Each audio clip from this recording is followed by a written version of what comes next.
Good afternoon, ladies and gentlemen.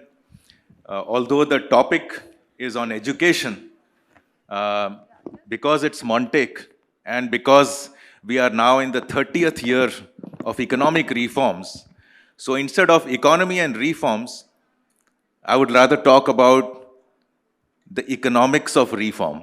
With Can't let this opportunity go. His recent book, Backstage, is one of the finest books that I've read on this subject. It's partly autobiographical, partly documentative.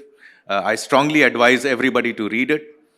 There's a particular page there where he talks about how he blended into the civil services or the politics dominated, and how he managed to be what he is by the skills that you require.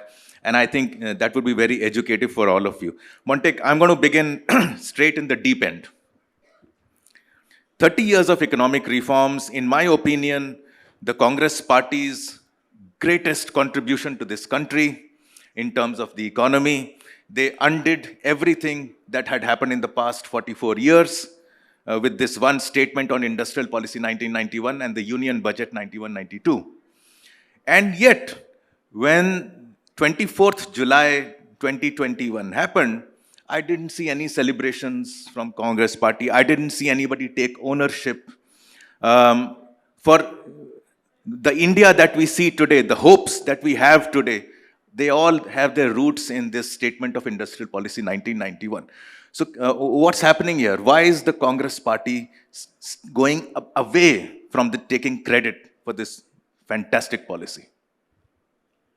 Well, Gautam, well, first of all, thank you and thank the organizers for inviting me here. And I'm looking forward to this exchange. You know, the question you've asked really is about the Congress party. And I have no privileged access to the mind of the party. I'm not a member. So I don't know why they do what they do. You have 3 decades of policy experience working with them so closely. I'm sure you must have spoken with every minister, every leader who came, the states. So it's just a perception. No, We're not saying you're. I see. I think part of the problem is that, you know, very few parties make a big thing about the reforms. You have to, essentially, the credit you have to give to the Congress party in the 90s is that they allowed the reforms to happen, okay? And of course, where the reforms succeed, you take credit for the success. They took credit that, look, we've got you out of the crisis. When growth was high, they took credit for that. But I agree with you that they did not, I don't think they were comfortable with the fact that the essence of reforms was to undo what we had been talking about for 30 years. Now, the fellows who did the reforms were aware of this. And I mean, Jairam Ramesh in his book points out that when the industrial policy went to the cabinet, I mean, the industrial policy actually, a fairer description of the industrial policy would have been to say, look, fellow citizens, we've been doing things in the last 30 years which didn't make much sense. The world has changed and we're now going to do it differently. But of course, nobody ever does that. So the approach was, even in the past, we have made changes. There was this industrial policy, then that industrial, and now you have another industrial policy. But actually, the earlier ones were just a rehash of whatever existed before. This one turned it on its head. So maybe it is their judgment that, you know, they prefer continuity with change. Yeah, so the earlier policies, I think the edifice was set in the resolution 1948 and the industrial policy 1956. Yes. Everything else has been a mirror or an incrementalism on and off around it. So if they said that we are celebrating this, are they saying that Nehru was wrong? Are they saying that Indira Gandhi was wrong? See, I think it's always very difficult for a party which is itself changing what it was doing in the past. I mean, if the Congress party had been doing something and there was a crisis and somebody voted somebody else in, that party could have said, this is all nonsense, we're going to do something differently. When it's the same party, well, they don't try to emphasize the difference, but give them credit for making the change. You know, China was very similar. I mean, Deng Xiaoping turned Mao Zedong's policies on its head, but he never criticized Mao Zedong. So I think in these big societies, there's somehow very often felt that evolutionary change is better. You know, Arif Muhammad Khan, governor, this morning, sort of emphasized that revolution is not our thing, and more continuous evolution. And in a way, what happened at the time of the economic reforms reflects that. There's much more continuity, although every now and then governments try to say that we're doing things differently. They're not really doing that many different, they may be doing things better, trying to do things better, but there's less. And I think since, if you look at the whole continuity, 1991 was different.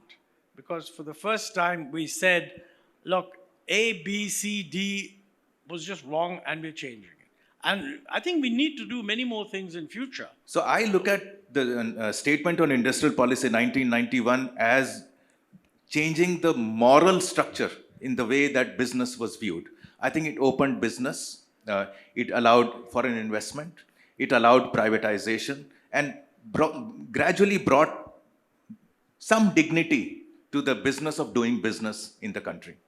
Subsequent reforms over 3 decades across various prime ministers, I've seen the conviction grow. So we've seen the entry of several regulators, SEBI, PFRDA. We've seen privatizations. We've seen restrictive laws such as FERA become FEMA, and now FEMA may become something even more easy. So across 30 years, what I have as an observer is seen that the political class has got a greater conviction in going through with reforms. Would you agree with that premise? Yes, I think let's say there are 4 or 5 things, on some which I think there's complete agreement, on others sometimes we waver. Thing number 1, get rid of the idea that the public sector must occupy the commanding heights of the economy. That's gone. And I don't think anyone regrets that. 2, that growth in a modern economy is going to be led by the private sector. So you must trust your private sector and provide an environment in which they can flourish.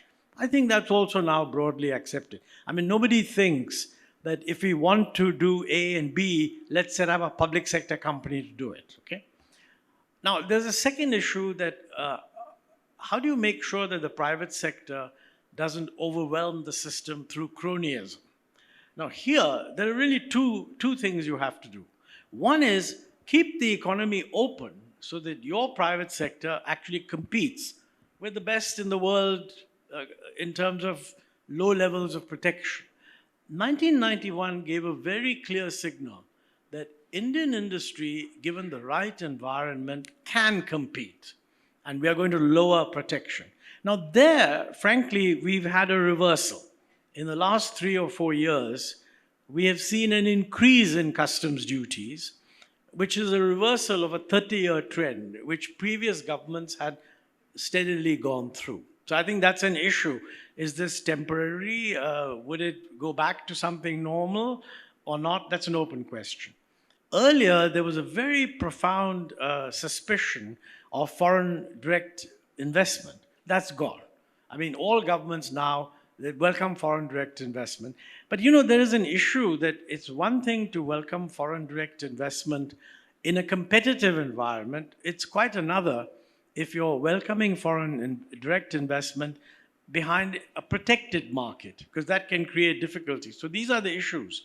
And I think, for example, on privatization, you know, we're now saying, and that the Congress party was never happy with privatizing a public sector unit. They were willing to sell minority stakes in public sector, but not privatize it, okay? But I think after the Congress, successive governments, including the Vajpayee government, sort of said, look, I mean, we should not hesitate. And the present government has also said it quite clearly. Air India is the big Air India thing. is the first major enterprise that has got privatized. There are others that are supposed to happen. I think progress on that is a bit slow. But let's take it that I think privatization will happen. And let's hope that it does. So how would you, I want to turn the question in another way. 1991 was a defining moment. It was a Big Bang reform, after which we have only seen incrementalism. Do you think today, 2022, there is space, political space, for a Big Bang reform of the sort that we saw in 1991? Well, I've never been a great admirer of the Big Bang aspect, but serious reform in the sense that, let's be very clear, we don't have a system that's at the moment ideal. So we should be very clear what are the areas where we are going to have to make changes. I mean, for example, I would say in the financial sector, we are probably the only country in the world which has 70% of its banking system in the public sector. Now, if you combine that with the proposition that in the public sector, it is impossible to give managers the degree of flexibility and trust that you need for them to handle risky decisions, the answer is very clear that we have to move out of this public sector domination, and we have not been doing that. I think we should. Now, would you call that Big Bang reform? I think it's a very important reform, but we should extend the logic of what we've done elsewhere to the banking sector. Is it more difficult to do reforms today in 2021 given the political atmosphere? Or was it easier, was it more difficult then to change the paradigm in 1991?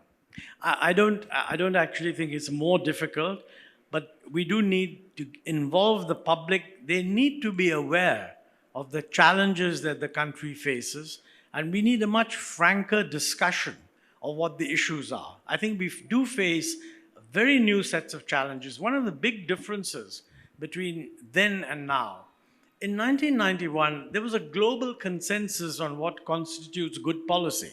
So in a way, we were just joining the world. That consensus has frayed today. The geopolitics is different, fragmentation at the geopolitical level, the rise of China, and the rise of digital technology. And even domestic politics has also changed. Yes, so I think we need to think hard that in the light of the way the world is changing, how is India going to carve out a space for itself?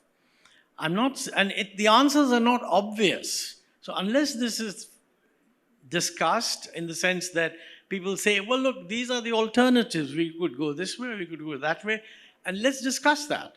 So in that sense, the problem is more complicated.